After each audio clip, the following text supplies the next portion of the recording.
اس کے اندر بڑی بشارت ہے۔ قل یا عبادی الذین اسرفوا علی انفسهم، اے نبی آپ بتا دیجیے میرے ان بندوں کو جنہوں نے اسراف کیا، اسرفوا علی انفسهم، اپنے اوپر ظلم کیا ہے گناہ کی کثرت کی وجہ سے۔ آدمی جب بھی کوئی گناہ کرتا ہے، کوئی غلطی کرتا ہے، تو اس کا سب سے بڑا اثر اسی کے اوپر ہوتا ہے۔ وہ خود اپنے آپ کو تکلیف دے رہا ہے۔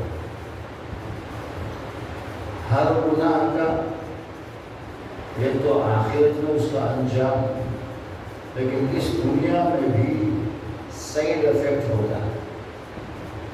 آدمی جب بھی کوئی غلطی کرتا ہے، کوئی گناہ کرتا ہے، تو سب سے پہلے اس کا نقصان اس کی ذات کو ہوتا ہے۔ تو گویا ہم گناہ کر کے ہم خود اپنے اوپر ظلم کرتے ہیں، اپنی جانوں پر ظلم کرتے ہیں، اپنے جسم پر ظلم کرتے ہیں، اپنی آبرو و عزت پر ظلم کرتے ہیں۔ ہمارا گناہ کا اثر دوسروں کو کم ہوگا، اپنے کو زیادہ ہوگا۔ اسی لیے گنہگاروں کے لیے یہ لفظ بولا گیا، قل یا عبادی الذین اسرفوا علی انفسهم، میرے ان بندوں کو جنہوں نے اپنے اوپر ظلم کیا، یعنی گنہگاروں کو، خطا کاروں کو۔ ایک بات تو یہ بتائی جا رہی ہے اس میں کہ گنہگار ہیں، نافرمانی کرنے والے، اللہ کی باتوں کو عمل نہ کرنے والے، تبھی تو وہ گنہگار ہوئے۔ لیکن اس کے ساتھ ساتھ اللہ یہ بھی فرما رہا ہے کہ یہ میرے بندے عبادی، اللہ فرما رہا ہے، ان کے گناہوں کی وجہ سے ان کو اللہ اپنے سے دور نہیں کر رہا ہے۔ کسی کا اللہ کا بندہ ہونا اور یہ بات بھی خود اللہ کی طرف سے ہو، یہ بہت بڑے شرف کی بات ہے۔ دنیا کا کوئی بڑا آدمی کسی کو یہ کہے کہ یہ میرا آدمی ہے تو اس کی عزت بڑی ہے۔ کوئی وزیر یا کوئی بھی بڑا آدمی کسی آدمی کو ساتھ میں لے کر کہے کہ یہ میرا آدمی ہے تو وہ اس کے لیے بڑی بات ہو جاتی ہے، بڑی فخر کی بات ہوتی ہے۔ اس لیے لوگ بڑے لوگوں سے کسی طرح رشتہ جوڑنے کی کوشش کرتے ہیں، کسی بھی طرح کا کوئی تعلق۔ آج لیڈروں کے پیچھے دنیا کیوں بھاگتی ہے؟ جب ہم ان کے ساتھ رہیں گے تو ہماری بھی عزت بڑھے گی، ہمیں بھی لوگ پہچاننے لگے۔ کسی بھی طرح کا تعلق کسی بڑے انسان سے اس کو اونچا اٹھاتا ہے، یہ سوچ ہے لوگوں۔ اب کسی کا اللہ سے تعلق ہو اور اللہ خود یہ کہے کہ یہ میرا بندہ ہے۔ نبیوں کو بھی اللہ اپنا بندہ بتاتا ہے، سبحان الذی اسری بعبدہ، اللہ نے فرمایا وہ ذات بڑی پاک ہے، یعنی اللہ جس نے اپنے بندے عبدہ، اپنے بندے، نام نہیں لیا اللہ، اپنے بندے حضرت محمد صلی اللہ علیہ وسلم کو رات میں سفر کرایا. اسرا بعبدہ لیلا، ایک رات کے کسی حصے میں سفر کہا. مکے سے لے کر بیت المقدس کا سفر. معراج یہیں سے شروع ہوا. پہلے ہمارے نبی مکے سے فلسطین بیت المقدس سے براق پر گئے اور وہاں سے پھر آسمانوں کا سفر ہوا. اسی کی طرف اب یہ ایک بہت بڑا واقعہ تھا. دنیا میں یہ پہلی بار ہو رہا تھا. اس سے پہلے کبھی نہیں ہوا، کسی نبی کے ساتھ بھی نہیں ہوا. کوئی نارمل آدمی کیا کر سکتا ہے؟ اور قیامت تک کبھی ایسا ہوگا نہیں کہ کوئی اپنی سائنسی ترقیات سے کبھی اس لائق نہیں بنے گا کہ وہ پہلے آسمان تک بھی پہنچے. لوگ چاند تک پہنچنے کے دعوے کرتے ہیں اور خلا میں اسپیس میں جاتے رہتے ہیں، فلاں جگہ فلاں جگہ. یہ کچھ بھی نہیں ہے. آسمان تو بہت بلند ہے اور آسمان تک کبھی کوئی نہیں پہنچے گا. صرف ہمارے نبی کو اللہ نے پہنچایا اور ایک ہی رات میں یہ سارا سفر ہو گیا. اتنا بڑا واقعہ بیان کرنے سے پہلے اللہ نے اپنے نبی کے بارے میں کیا فرمایا؟ اب میرے بندے کو اسرا بعبدی. عبد کا جو لفظ ہے یہ بڑے شرف والا ہے. اللہ نے ہمیں بندگی کے لیے پیدا کیا ہے. اب ہم اس کے بندے بن کر رہے، اس سے بڑی کوئی بات نہیں. یہ بڑی شرافت کی بات ہے. اس لیے اللہ کے نبی کلمہ شہادت کے اندر دونوں کی گواہی ہمارے ذہن میں ہمیشہ ہونا چاہیے. اشہد ان لا الہ الا اللہ، اللہ میں سوا کوئی عبادت کے لائق نہیں ہے. دوسرا کیا پارٹ کیا ہے اس میں؟ اشہد ان محمد عبدہ ورسولہ. میں اس بات کی بھی گواہی دیتا ہوں، میں یہ مانتا ہوں کہ یہ سچ ہے اور پھر میں اس کا وٹنس ہوں، میں گواہ ہوں کہ محمد جو ہے وہ صلی اللہ علیہ وسلم وہ پہلے اللہ کے بندے ہیں پھر اس کے رسول.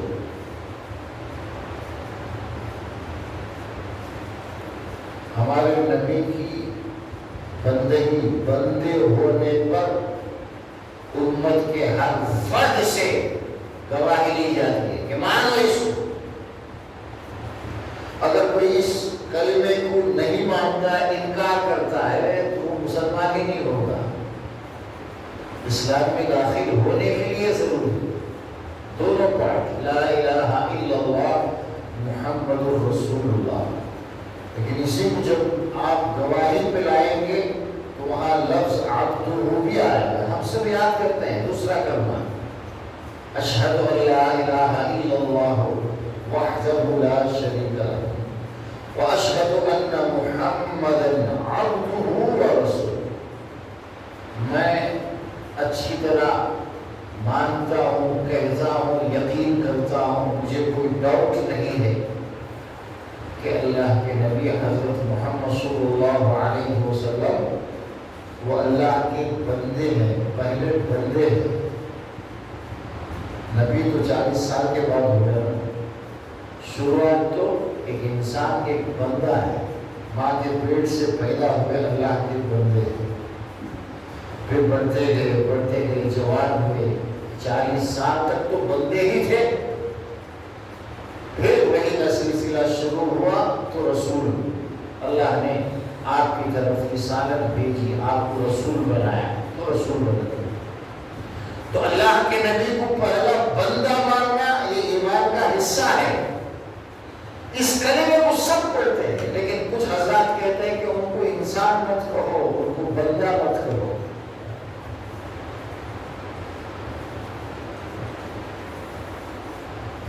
بندہ بہت بڑی بات ہے، بڑی شرف کی بات ہے۔ نبیوں کے بارے میں اللہ فرماتا ہے عباد مکرم،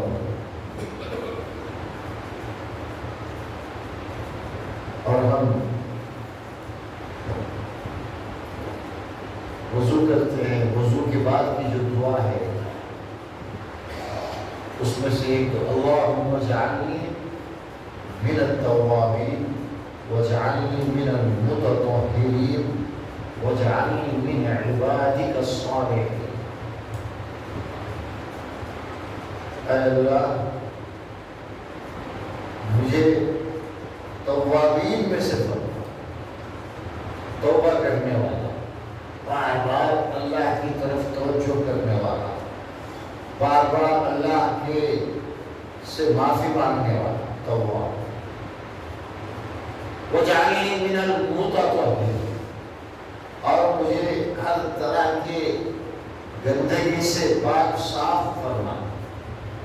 ظاہری گندگی بھی ہو سکتی ہے جو گندگی سے پہنچتی ہے، اور ایک اندرونی گندگی جس سے ہمارا اندر کا جو حصہ ہے، جسے ہم دل کہتے ہیں، روح کہتے ہیں، وہ جو گندگی ہوتی ہے گناہوں سے، ان سب سے اللہ مجھے پاک و صاف رکھ، یہ ہم دعا کرتے ہیں۔ اور پھر وَاجْعَلْنِي مِنْ عِبَادِكَ الصَّالِحِينَ، اے اللہ مجھے تیرے نیک بندوں میں سے ایک بندہ بنا۔ اور پھر التحیات میں جب ہم وعلى عباد الله الصالحين السلام عليك أيها النبي ورحمة الله وبركاته، السلام علينا وعلى عباد الله الصالحين۔ التحیات جب نماز پوری ہوتی ہے، آخر میں بندہ بیٹھتا ہے، خوب اللہ کی تعریف کرتا ہے، التحیات للہ والصلوات والطیبات، یہ اللہ کی تعریف میں اللہ کو یاد کرتا ہے۔ اور پھر السلام علیک ایھا النبی، پھر نبی صلی اللہ علیہ وسلم کے لیے وہ سلامتی کی دعا کرتا ہے۔ ہم ہر نماز میں ہمارے نبی کے لیے دعا کرتے ہیں، چاہے وہ فرض نماز ہو، سنت ہو، نفل ہو، التحیات تو پڑھنا ہی ہے، اور اس میں یہ بات سب پڑھتے ہیں السلام علیک ایھا النبی ورحمۃ اللہ وبرکاتہ۔ سلامتی کی ہے، رحمت کی ہے، برکت کی، اللہ کی رحمت، اللہ کی برکتیں اور اللہ کا سلام ہمارے نبی کو ملے، یہ ہم دعا کرتے ہیں التحیات۔ اس کے بعد ہم کہتے ہیں السلام علینا، پھر ہم اپنے لیے بھی دعا کرتے ہیں، اے اللہ ہمیں بھی سلامتی کے ساتھ رکھا، پیس کی، سلامتی کی مجھے بھی ضرورت ہے۔ میں نماز پڑھتا ہوں تو اپنے لیے دعا کرتا ہوں۔ اصل میں نماز جو ہے ساری کی ساری دعا ہے۔ سلام پھیرنے سے پہلے جو کچھ آپ پڑھتے ہیں وہ سب دعا ہی دعا ہے۔ یہ کتنی بڑی دعا ہے، آپ نے اللہ کی تعریف کی اور نبی صلی اللہ علیہ وسلم کے لیے سلامتی اور خیر اور برکت کی دعائیں کی، اور پھر اپنے لیے دعا کر رہے ہیں، اور آخر میں وعلی عباد اللہ الصالحین، اور جتنے تیرے نیک بندے ہیں اے اللہ ان سب کو سلامتی ان پر نہیں ہو۔ کوئی زندہ ہے یا اس دنیا سے جا چکا ہے، زمین میں ہے، دنیا میں، یا کوئی آسمانوں میں ہے، سب اللہ کے نبی نے یہ فرمایا، جب تم یہ لفظ، یہ جملہ پڑھتے ہو تحیات میں السلام علینا وعلی عباد اللہ الصالحین، تو جتنے نیک بندے دنیا، زمین، آسمان جتنے ہیں سب کو تمہاری دعا پہنچتی ہے، گویا کہ تم نے سب کے لیے دعا کیا ہے۔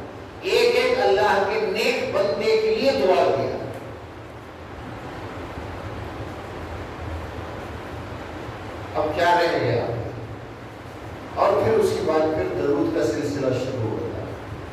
درود ابراہیم پڑھتے ہیں، اللہم صل علی محمد وعلی آل محمد. اور پھر اس کے بعد ہم پناہ مانگتے ہیں، اللہم انی اعوذ بک من عذاب جہنم.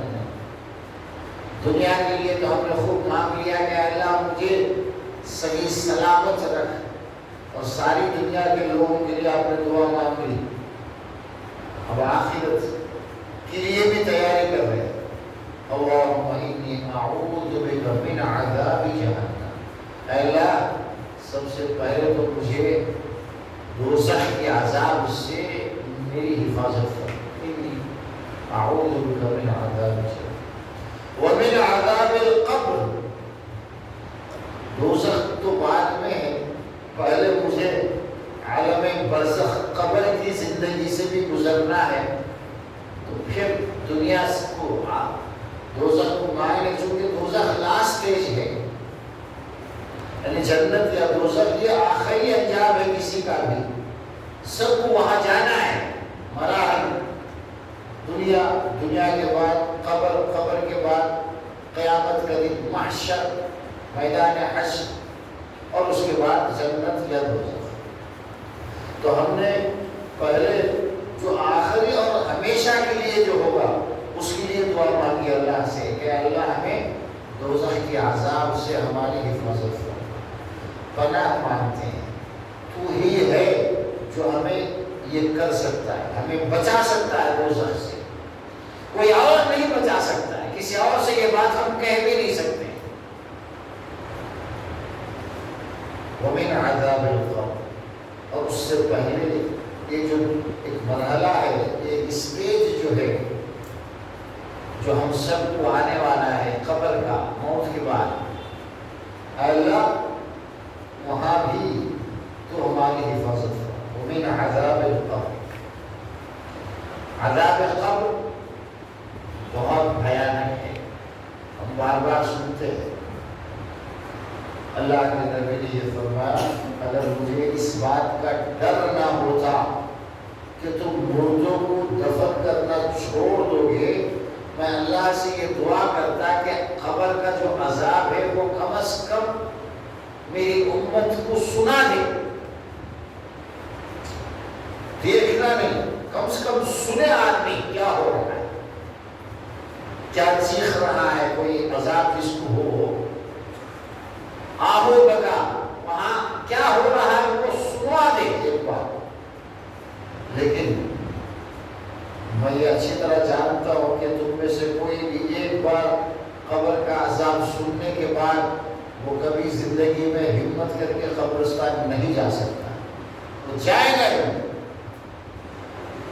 گھر میں مردہ پڑا ہے، اب وہ قبر میں کوئی نہیں جائے گا، قبرستان میں تو کیا ہوگا اس کا؟ مردوں کو دفن کرنا چھوڑ دو گے. اتنا بھاری عذاب ہے، اس عذاب کو انسان ساری زندگی یاد رکھے، ساری زندگی اس سے بچنے کی منت سماجت کرتا رہے آدمی. چھوٹے چھوٹے کام کے لیے ہم برسوں کام کرتے ہیں نا. کوئی ملازمت، کوئی نوکری ان بوڑھا ہوئے تک کرتا ہے، 60 برس تک. کہیں تو اس سے اس کی زندگی چل رہی ہے. اور ہم سب کی زندگی قبر سے گزرنا ہے، اور ہر ایک کی مدت الگ الگ ہے. کون کب قبر میں پہنچے گا، اس کے بعد لے کر قیامت کب آئے گی، اللہ بہتر جانتا ہے. ہمارے نبی صلی اللہ علیہ وسلم سن 1011 ہجری میں آپ کا انتقال ہوا، اور یہ جو سال چل رہا ہے 1440 پر 6واں برس چل رہا. اس کا مطلب 1430 پر 5 سال ہو گئے ہمارے نبی کو قبر میں. آپ کے انتقال کے بعد، دفنانے کے بعد کتنے سال ہو گئے؟ 1430 پر 5 سال ہو گئے. 11 ملائیں گے تو 1440 پر 1430 پر 5 سال ہو گئے قبر میں. اور پھر قیامت تک کتنے سال ہوں گے نہیں معلوم. اور آپ کی دنیا بھی 60 پر 3 سال میں جو کچھ آپ نے کیا اس کے لیے آپ کے لیے تو قبر کی زندگی اور پھر ہر جگہ آپ کے شائن شان ہوگی. آپ تو ہمیشہ کی راحت میں چلے گئے. اللہ بہتر جانتا ہے کہ آپ کا مقام کیا ہے. 60 پر 3 سال دنیا میں رہے آپ اور 330 پر 1430 پر 5 سال ہو گئے ابھی قبر میں اور پتہ نہیں کتنے 100 سال اور رہنا قیامت تک. اور پھر قیامت کا ایک دن 50,000 برس کا. کتنی تیاری کرنا ہے. سپوز اگر آپ کو دنیا میں 60 سال رہنا ہے اور قبر میں ایک 2000 سال رہنا ہے تو کس کے لیے زیادہ تیاری کرنا ہے؟ جہاں 2000 سال رہنا ہے کوئی ساتھ نہیں ہوگا. آپ جو کام کرتے ہیں آپ کے جو اعمال ہیں اسی حساب سے قبر یا تو آپ کے لیے جنت کا باغ بنا دی جائے گا. اما روضۃ من ریاض الجنہ. اللہ کے نبی نے فرمایا تم میں سے ہر ایک کی قبر اس کے لیے یا تو جنت کا ایک باغ بنائی جائے. بستر بھی جنت کا ہوگا, اوڑھنا بچھونا جنت کی ہوا آئے گی, جنت کی خوشبو آئے گی. یا پھر انگار کا ایک گڑا جس میں چلتے رہنا ہے. ہر ایک اپنے لیے کیا بنائے گا آج اس کے اختیار میں ہے. اس لیے اسے ہمیشہ یاد رکھے انسان, اور خاص کر نماز میں اتحیات میں بیٹھ کر خوب یاد رکھے اور ان دعاؤں کو پڑھتے ہوئے خوب دل لگا کر پڑھے کہ واقعی ہم اللہ سے مانگ رہے ہیں سچے دل سے کہ اللہ مجھے دوزخ کے عذاب سے اور اس قبر کے بھیانک عذاب سے میری حفاظت فرما. دعا ہے وَمِن فِتْنَةِ الْمَحْيَا وَالْمَمَاتِ. یہ بھی ہے دعا, میری زندگی کے فتنوں سے میری حفاظت فرما. موت کے وقت جو میرا امتحان ہوگا اس سے بھی میری حفاظت فرما. ساری زندگی کے مسائل یہ مانگ رہا ہے نماز میں سلام پھیرنے سے پہلے. وَمِن فِتْنَةِ الْمَحْيَا وَالْمَمَاتِ. ساری زندگی میرے جو بھی امتحانات ہوں گے, میرے ساتھ جو بھی ہوگا, اے اللہ تو میری حفاظت فرما. ہر موڑ پر میرے پیچھے شیطان لگا ہوا ہے, پوری کوشش کرے گا کہ میں غلط راستے پر چلا جاؤں, میں دوزخ میں جانے کا مستحق بن جاؤں. چیلنج کیا تھا نا اس نے اللہ سے, لَأُغْوِيَنَّهُمْ أَجْمَعِينَ. سب کو گمراہ کرو, ایک کو بھی نہیں چھوڑو. آگے سے, پیچھے سے, دائیں سے, بائیں, ہر طرف سے گمراہ کرنے کی کوشش کرے. اللہ نے بھی اس سے کہا ہے میرے جو اسپیشل بندے ہوں گے, میرے خاص بندے جو مجھے یاد رکھیں گے, تیرا بس ان پر نہیں چلنے دوں گا. لَيْسَ لَكَ عَلَيْهِمْ سُلْطَانٌ. تو صرف ان کو گمراہ کر سکتا ہے جو مجھے بھول جائے. اللہ کو بھولنے کا مطلب ہے اللہ کے احکام کو بھولنا. اللہ کو آپ نہ دیکھ سکتے ہیں, سن سکتے ہیں, وہ بھی اس کے کلام کے ذریعے سے, اس کی یاد کے ذریعے سے. اللہ کے حکموں کو بھولنا, اس کا مطلب یہ ہے کہ اللہ کو بھولنا. وَلَا تَكُونُوا كَالَّذِينَ نَسُوا اللَّهَ فَأَنسَاهُمْ أَنفُسَهُمْ. ان لوگوں کی طرح مت بن جانا جنہوں نے اللہ کو بھلا دیا. وہ اس بات کو بھول گئے کہ انہیں کسی نے پیدا کیا ہے, کسی مقصد کے لیے, کسی پرپس کے لیے اس دنیا دنیا میں پیدا کر کے ہمیں بھیجا ہے. کتنے لوگوں کو یہ یاد ہے؟ اسے یہ تو یاد ہے کہ میں گھر میں ماں باپ کو بھی 3 برس کا ہو جانا اسے نرسری میں ڈالا، 4 برس کا ہو تو اسے کانوینٹ میں ڈالا. یہ تو یاد ہے. ارے 5-6 برس ابھی اسکول کو کہیں بھیجے نہیں، یہ سب یاد دلاتے رہتے. لیکن یہ کتنوں کو یاد ہے کہ اللہ نے مجھے، میرے گھر والوں کو، میرے اس بچے کو بھی اس دنیا میں کسی مقصد کے لیے لایا. اللہ اس دنیا میں اسے کیوں لایا ہے؟ تھوڑا بہت ہم اپنے بچوں کو اس کے بارے میں سمجھانا ہے. تربیت اسی کا نام ہے. بچپن سے یاد ہو جائے کہ زندگی میں آنے کا پہلا مقصد کیا ہے، پہلا کام ہمارا کیا ہے. پہلا کام ہے اللہ کو یاد کرنا، اسے پہچاننے کی کوشش کرنا، اس کے بارے میں جتنا پاسبل ہو سکے نالج حاصل کرنا. ہمارا نالج اللہ کے بارے میں 0 ہے. نہ ہم اللہ کی قدرت کو جانتے ہیں، نہ اللہ کی ربوبیت کو جانتے ہیں. اللہ ہمارا رب ہے. رب کا مطلب کیا ہے؟ ہماری ہر ضرورت کو پوری کرے گا، یہ اس کا کام ہے. کسی کو ٹینشن لینے کی ضرورت نہیں ہے.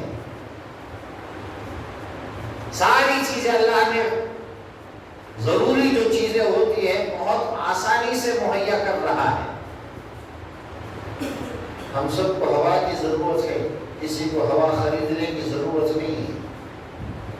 فری ہے اور وافر مقدار میں جتنی آپ سانس لے سکو لیتے رہو.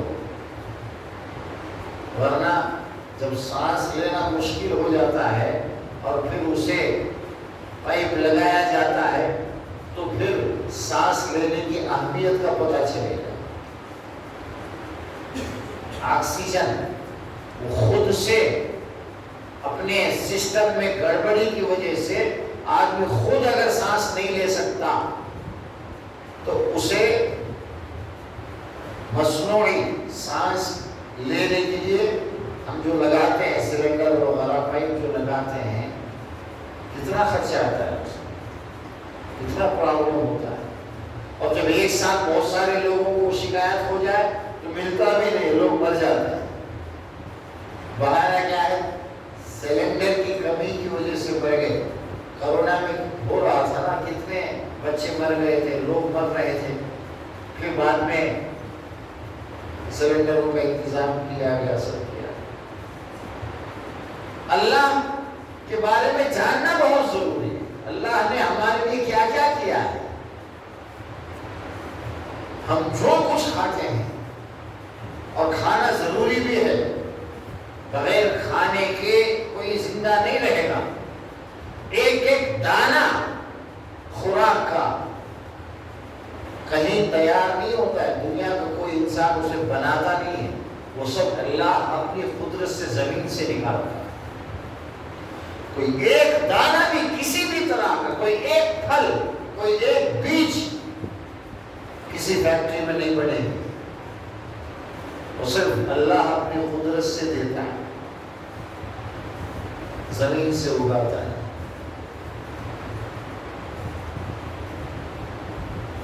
وہ اللہ، اس کی قدرت کو پہچاننا ہے.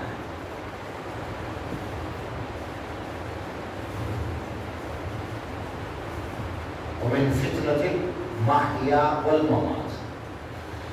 یہ بندہ دنیا میں جا کر کتنا یاد رکھے گا، کتنا مجھے یاد رکھے گا، میرے حکموں کو یاد رکھے گا، یہ بھی امتحان. ہر ایک کا امتحان ہوگا. بڑے آرام سے زندگی گزار کر سیدھے کوئی جنت میں نہیں جا سکتا. ام حسبتم ان تدخلوا الجنہ ولما یأتکم مثل الذین خلوا من قبلکم. تم یہ سوچتے ہو کہ تمہیں جو ہے بغیر آزمائے تمہارے اوپر کوئی محنت نہ آئے، کوئی سختی نہ آئے، زندگی آرام سے گزار کر سیدھے جنت میں جاؤ گے، ایسا سوچتے ہو؟ وَلَمَّا يَأْتِكُمْ، حالانکہ تمہارے اوپر کوئی آزمائش نہیں ہے، کوئی محنت نہیں ہے، کوئی تکلیف نہیں ہے، ایسا ہرگز نہیں ہوگا۔ تم سے پہلے لوگوں پر جس طرح کی پریشانی آئی، محنتیں، وہ سب تمہارے اوپر بھی آئیں۔ مَسَّتْهُمُ الْبَأْسَاءُ وَالضَّرَّاءُ، ان کو بھی تکلیفوں سے، پریشانیوں سے اس طرح گھیرا گیا، ایسی ایسی پریشانیاں آئی کہ اللہ کے نبی بھی پکار اٹھے کہ اب اے اللہ مدد کب آئے۔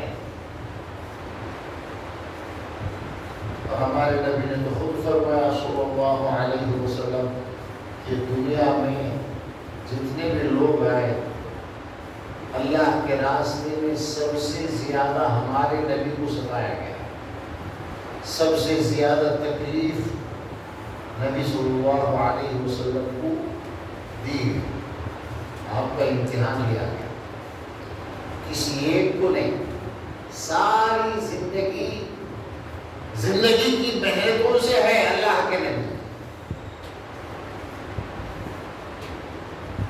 کوئی بچہ اگر یہ کہے کہ میرا دیکھنے والا کون نہیں ہے، میں کیسے مسجد آ سکتا ہوں، مجھے تو کوئی سہارا نہیں ہے، میرے ماں باپ کا انتقال ہوا، کوئی بچہ یہ نہیں کہہ سکتا، اس لیے کہ اللہ کے نبی یتیم تھے، دنیا میں آنے سے پہلے والد صاحب کا انتقال ہوا، جب آپ ماں کے پیٹ میں تھے، پیدا بھی نہیں ہوتے، دنیا میں آنے کے بعد پیدا ہونے کے 6-7 سال میں ہی ماں کا بھی انتقال ہو گیا۔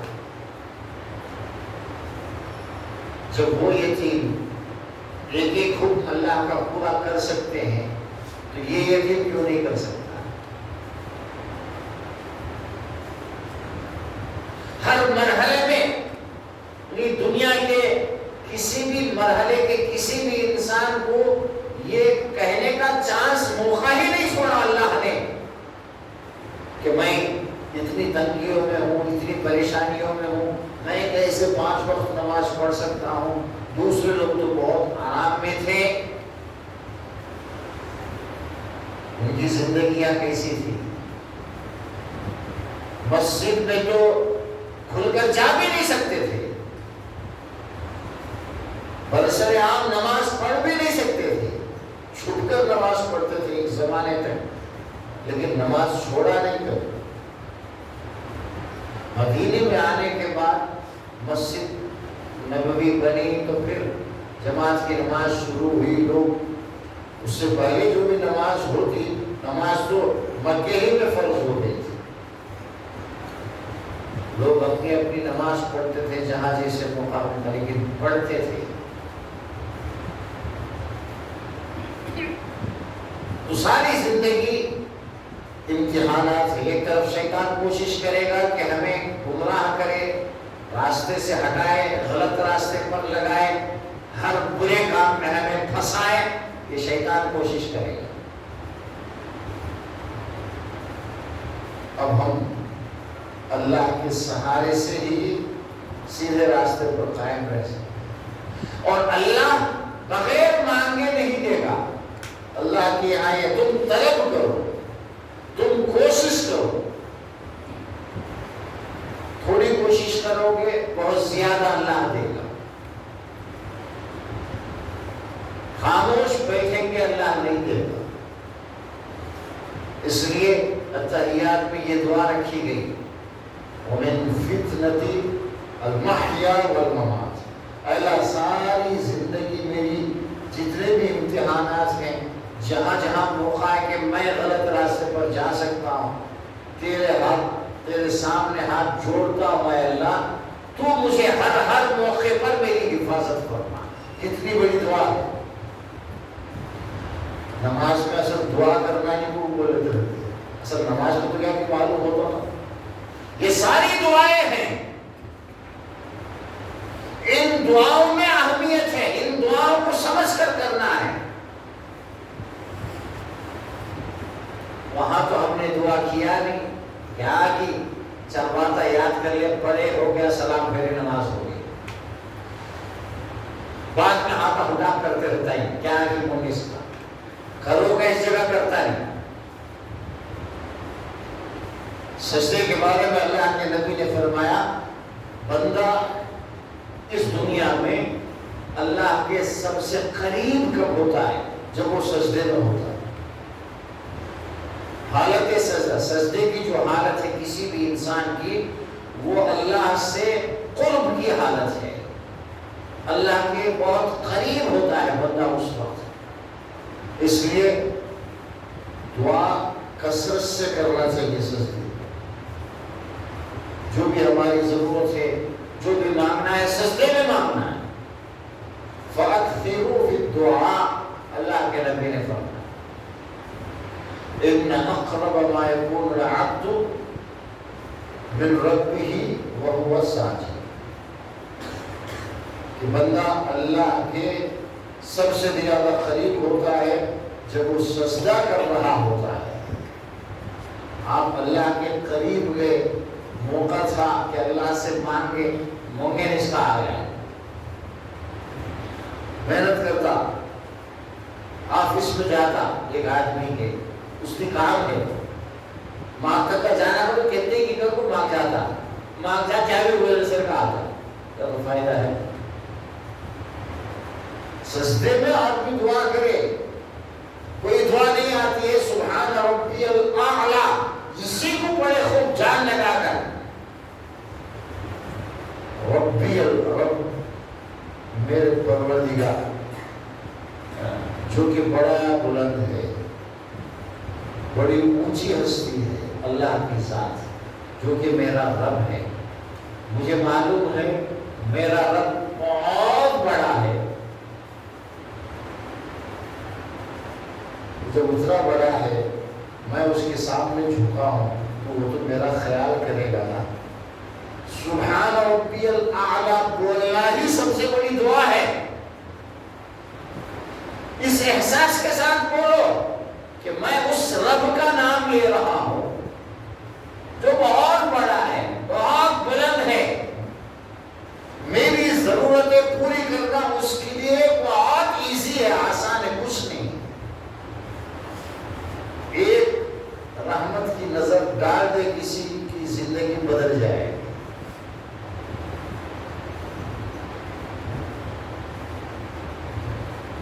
اس کی ایک نظر سے کسی کی بھی زندگی، اس کے ایک فیصلے سے، چلو آج کے بعد اسے مالا مال کر دینا ہے، اللہ نے ڈیسائیڈ کر دیا، ختم، موقع ہے، سجدے میں اسے یاد کرے، دعا کرے، وَمِنْ فِتْنَةِ مَحْيَا یہی ہے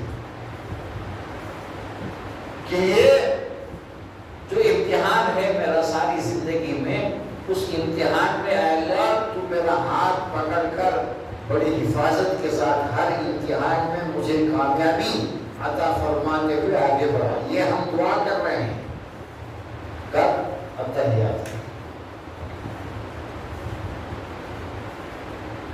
والممات، زندگی کے بعد اب موت کا مرحلہ ہے، موت کا وقت جو ہوگا وہ بڑا شدید ہوتا ہے۔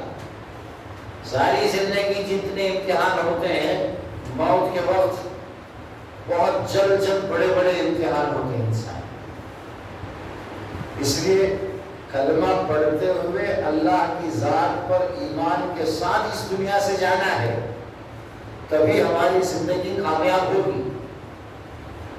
آخر مرحلے میں جب موت کے قریب ہے، اس درد میں، اس تکلیف میں، اس بڑھاپے میں کچھ الٹا سیدھا بول کر اپنے ایمان کو بھی ختم کر سکتا ہے انسان۔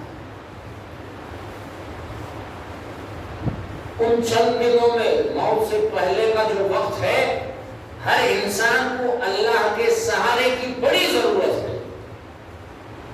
جس طرح ساری زندگی ہر ایک کو اللہ کے حفاظت کی ضرورت ہے، آخر وقت میں بھی بحفاظت اللہ ہمیں اس دنیا سے لے جائے، حفاظت کے ساتھ، اچھے عقیدے کے ساتھ، کسی گڑبڑی کے بغیر۔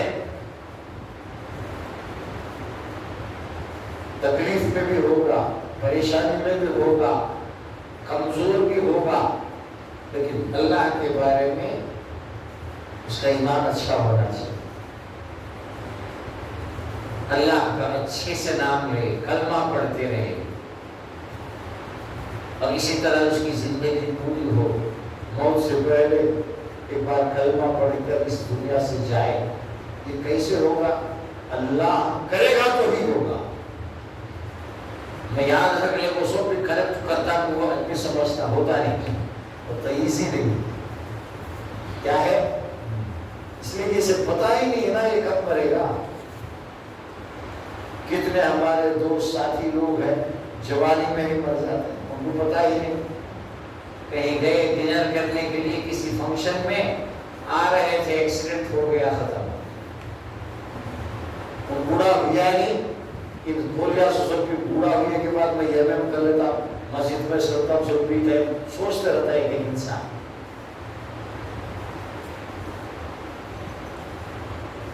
ہر وقت قیمتی ہے۔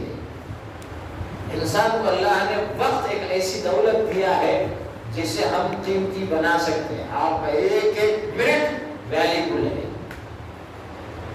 ہر منٹ کے اندر آپ کچھ کوشش کریں کہ کچھ اللہ آخرت کے لیے میں کچھ تیاری کروں۔ جب انسان کو عادت پڑ جاتی ہے نا، نیند میں بھی وہ اللہ کا ذکر کرنے لگتا ہے، سانس میں بھی اللہ کا ذکر کرے گا ہمیشہ، اللہ سبحان اللہ۔ یہ جو کلمات ہے نا، یہ اللہ کو بہت پسند ہے، سبحان اللہ، الحمدللہ، اللہ اکبر، لا الہ الا اللہ، استغفر اللہ، لا حول ولا قوت الا باللہ۔ یہ جو کلمات ہیں، سبحان اللہ و بحمدہ، سبحان اللہ العظیم، اس کو اتنا آدمی پڑھتے پڑھتے اتنی عادت ہو جائے کہ وہ کہیں بھی ہو، کہیں بھی بیٹھا ہو، ان میں سے کوئی نہ کوئی بات اس کی زبان سے جاری ہوتے رہے گا۔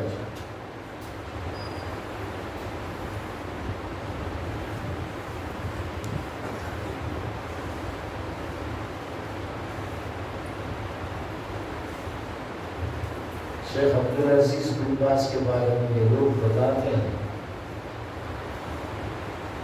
وہ ہمیشہ یہی ذکر کرتے رہتے، زبان میں بیان کرنے کے لیے آئے، سپوز بیٹھے ہوئے اسٹیج پر، وہ پڑھتے رہے سبحان اللہ، الحمدللہ، اللہ اکبر۔ جب ان کو موقع ہوتا ہے، سب مائک لگ جاتا، بولنا شروع کرنا ہے، تب جا کر وہ روکتے ہیں۔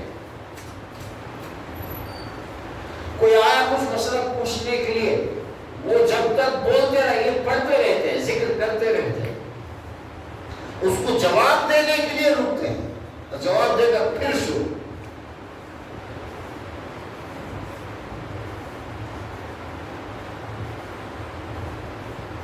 چالیس پر 8 سے بھی زیادہ حج کیے، ایک عالم دین،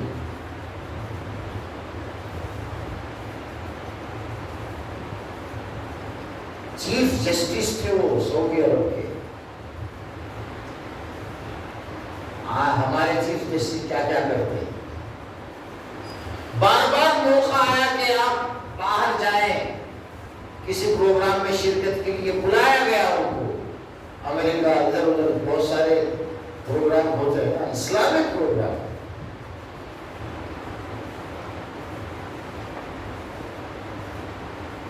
عرب اور سعودی عرب، خاص کر مکہ مدینے کی جو محبت ہے دل میں، اس کی وجہ سے کہیں جانا پسند ہی نہیں کیا انہوں نے ساری زندگی۔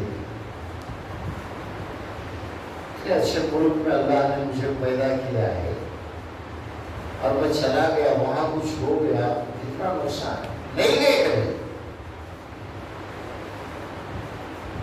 ایسے بھی لوگ ہیں زندگی میں۔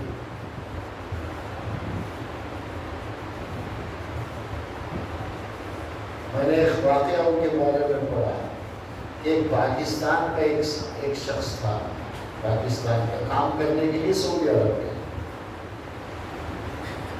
گھر میں اس کی ماں بہت بیمار ہو گئی، اس بیماری علاج کے لیے پاکستان پیسے بہت بھیجنا تھا،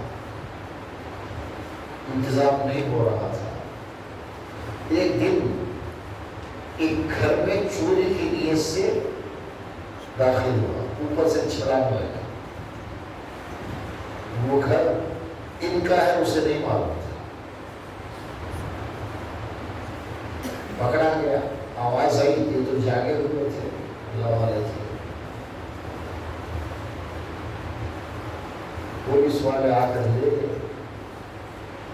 یہ صبح کی نماز پڑھ کر واپس آئے، پوچھا کہ وہ آدمی کدھر ہے جو گھر میں چوری کے لیے آیا تھا؟ پولیس نہیں کر دی ہے ان کو، سپریم کورٹ کے چیف جسٹس ہیں کیا، اور آج دنیا میں ہر آدمی ان کی عزت کرتا ہے، جو بھی اہل علم ہے، دین کا تھوڑا بہت جو علم رکھتا ہے، اگر نہیں ہو کہا کہ اس کو لے کر آؤ، جیل سے پھر ان کے کہنے پر لایا گیا تو اس سے پوچھتے ہیں کیا ضرورت تھی، تم کیوں آئے رات میں چوری؟ اس نے پورا قصہ بیان کہ یہ ہوا ہے،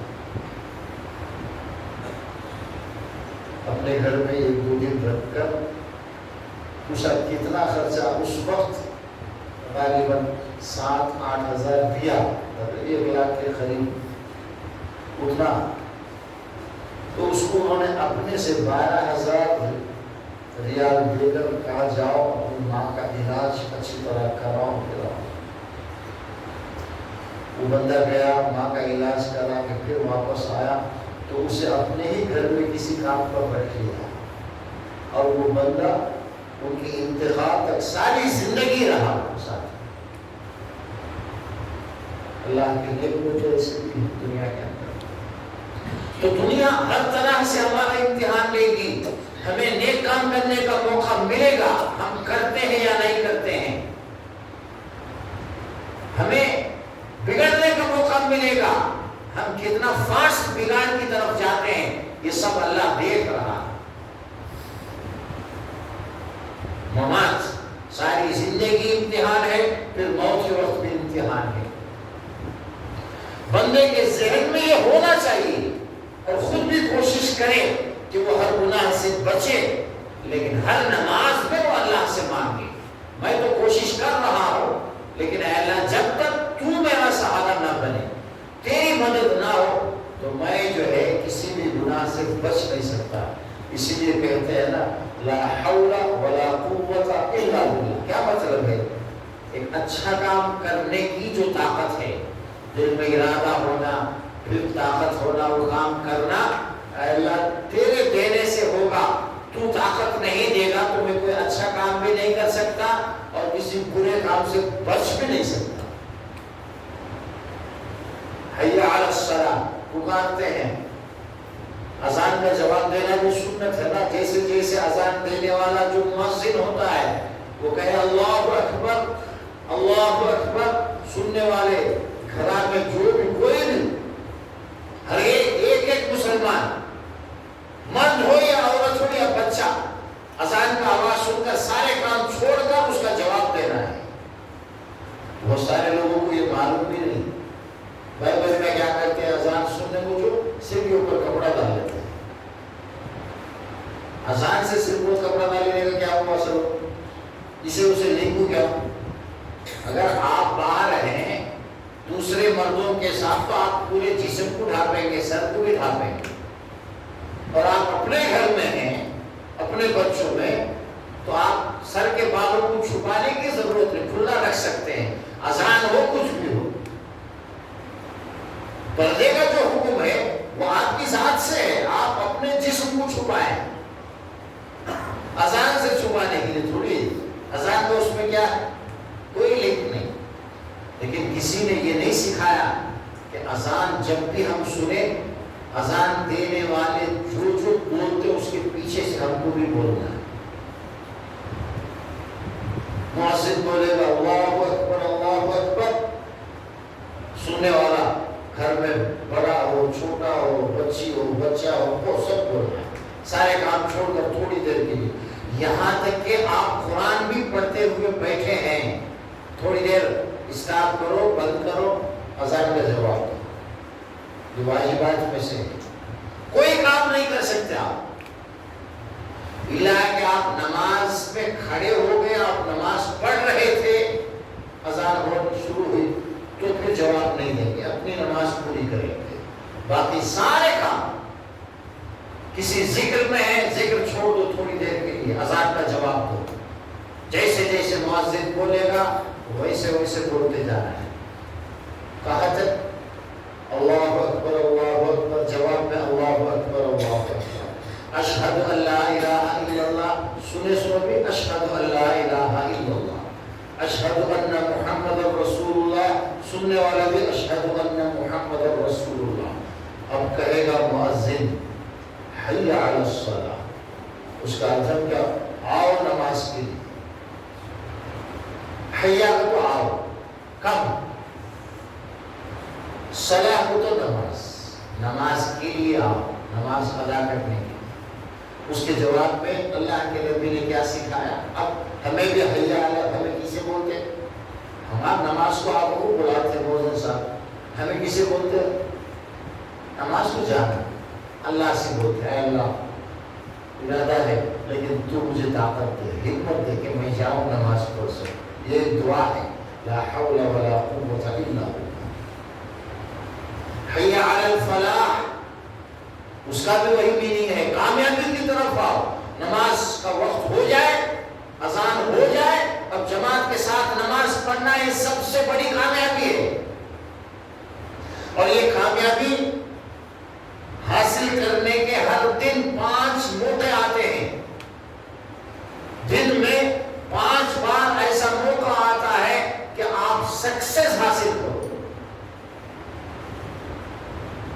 اب امتحان ہے کہ کون کامیابی کی طرف جاتا ہے، کون ناکامی میں ہی پڑا ہوا ہے، گھر میں بیٹھا ہوا ہے، کانا کرتا ایک 10 منٹ اور بولنا چاہیے تھا کہ لوگوں کو پتا چلے۔